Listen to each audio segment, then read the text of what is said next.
Hello guys, how's it going? My name is Dalaran, and in today's video, we'll be taking a look at a couple other updates happening for patch 8.3. Blizzard decided to start taking some small changes, so nothing massive, for convenience, rewards, as well as some adjustments for a few classes. We'll go over the changes to the healers, the changes to Mythic bosses, which I think are good, and probably one of the best changes that is going to streamline into stopping the whole AP grind, with Shadowlands announcing that no AP grind is going to be necessary for all of the expansions. So many people got excited about that feature alone. So let's take a look at what Blizzard is doing to alleviate some of the grinds for patch 8.3.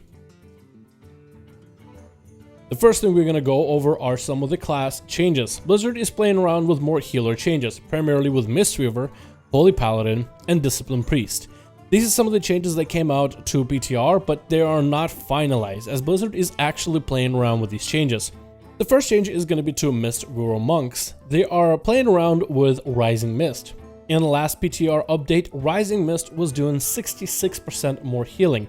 But now in this PTR cycle, they are testing a 33% healing increase to see if that might be enough for Mistweaver Monks going forward into the new raid. They don't want to make Rising Mist too strong, but they don't want to underperform for it either. It is weird that Blizzard is adjusting and playing around on PTR, buffing the ability, nerfing it to try to find a middle ground that fits the best for it right now. Which is why I think these updates aren't going to be finalized. Maybe some of this stuff will come out to the actual 8.3, as we'll talk about the Paladin and Priest nerfs in just a second. But at least Blizzard is playing around, so I wouldn't be too worried early on about these changes. So let's talk about the scary nerfs. Holy Paladins are getting a nerf for their Glimmer of Light build, by reducing the healing that Glimmer of Light produces by 12%. Now, Holy Paladins have been very strong. And even with recent changes to Paladin, they limited the amount of targets that can have Glimmer of Light on them. Instead of being able to put up for most of your raid, now you can only be applied to a maximum of 8 targets, whether they are friendly or enemy. But now the nerf is happening to the healing of Glimmer of Light. Again, not a finalized change, and like with Mistweaver, I think they're simply testing the waters to see if this fits for Paladin. Then we got another change to Discipline Priest. They are nerfing Shadow Ward Pain, similar to your Shadow Priest Shadow Ward Pain. But they're also nerfing Purge the Wicked. Shadow Ward Pain is receiving a 9% nerf, while Purge the Wicked is receiving a 10% nerf, which should still be more or less similar.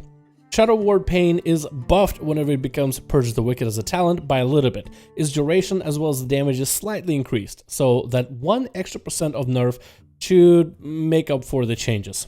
Power Ward Solace is also getting nerfed by 10%, which is kind of the bread and butter for Discipline Priest, where it allows them to do damage but also to heal. Again, these changes are, I think, not finalized. If they are willing to play around with Mistweaver, I think they're simply applying this for Paladin and Disc to see if it works. You should definitely get on PTR to test them out to see how it feels. To understand why Blizzard is looking at nerfing Holy Paladins and Disc Priests is, we gotta take a look at the current raid tier and how strong both of those classes have been for the last 2 raids.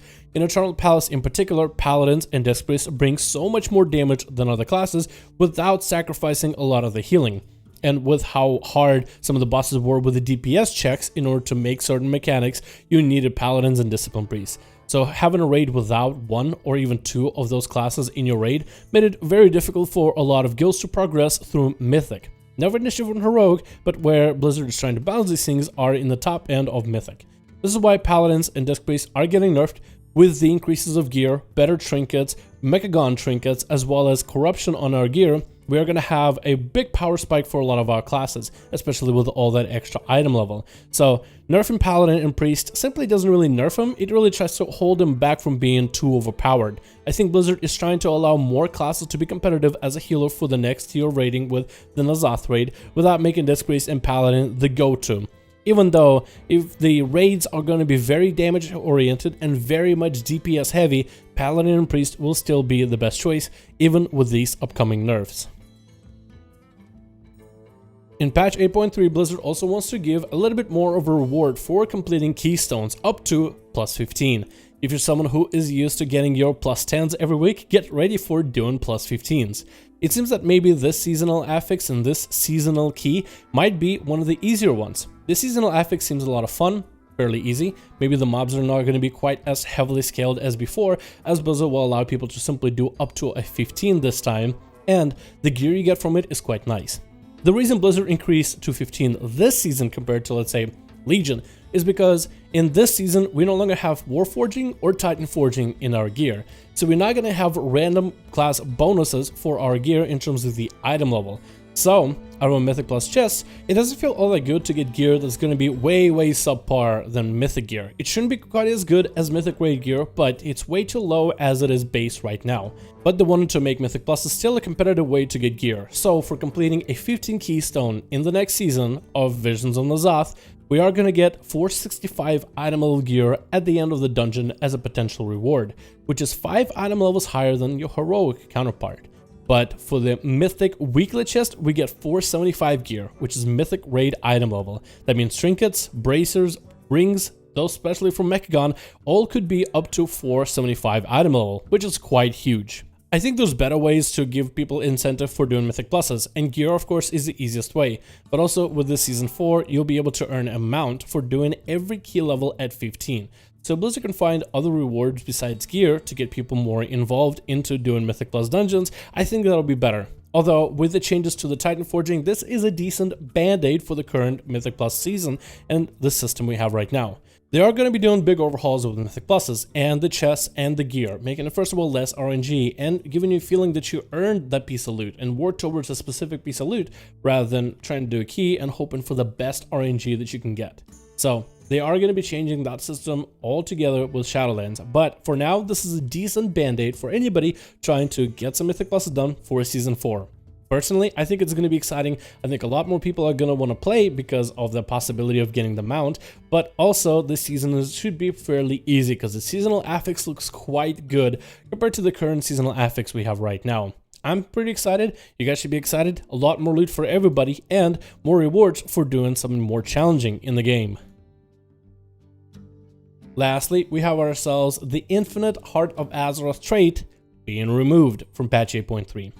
Remember how back in Legion we had the artifact weapons, and once we finalized the artifact weapon and we got every trait unlocked, there was that one final trait that you could spam AP infinitely into, just keep spamming it into your weapon. Blizzard wanted to do something like that for patch 8.3 with the Heart of Azeroth, where Heart of Azeroth would increase your stamina for your character, but also increase the item level of your neck, which gives you crit, mastery, versatility, all the other stats, but also give you extra corruption. Instead, they decided to opt away from it. So the final level for Heart of Azeroth is going to be level 80. That means there is going to be an end line to the whole Azeroth AP farming, and once you are there, that's it, you're good to go. Instead, they decided to add the corruption element or corruption reduction element to our cloaks instead. After you have maximized your cloak, completing the raid for defeating N'Zoth on normal, heroic, or mythic, or completing fully a horrific vision with at least one mask active. Mask is going to be a way that you add extra affixes while you are inside of horrific visions. They work very similar to the current affixes we have for Mythic Plus. Every time you complete one of those, once a week basis it looks like, you'll be able to add extra corruption resistance onto your cloak as the time goes on. So this isn't something that everybody is supposed to strive forward to, but let's say you have a guild or a raid that has a trouble with the corruption mechanic, which I think is going to be very important for the last few bosses of the N'Zoth raid. And as you're struggling with corruption and trying to manage your sanity and whatnot, you need a little bit extra of help. And this is a way the Blizzard is going to add some catch-up for guilds that are, let's say, behind on killing the final boss on Mythic, maybe even Heroic, hell, maybe even Normal. And it's tied rather to the activity of doing raids or horrific visions, rather than to the necklace AP farming, which is a good step in the right direction. The more of this Blizzard can do, especially for Shadowlands, since we won't have any more AP grind, the better. I feel like there's better resources and better ways for people to increase the corruption gain. So doing a normal raid and killing N'Zoth on normal should be pretty easy for most people. If you have a heroic raid, hey, good thing, you can do it on heroic. Same thing for mythic if you're one of those cutting edge players. And even if you don't have a group, horrific visions with at least one mask should be at least a minimum that most people should be able to complete when it comes to getting their corruption resistance over time, if that is something you look forward to. So overall, we have some catch-up mechanisms for our necklace, and Blizzard is again taking us away from the AP grind, which is a great step in the right direction in my opinion.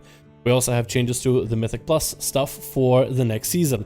Lots more gear with less Titan Forging. Blizzard was able to account for it, and getting a harder dungeon done, like a 15, is going to reward you with some very decent loot, which is quite exciting for me.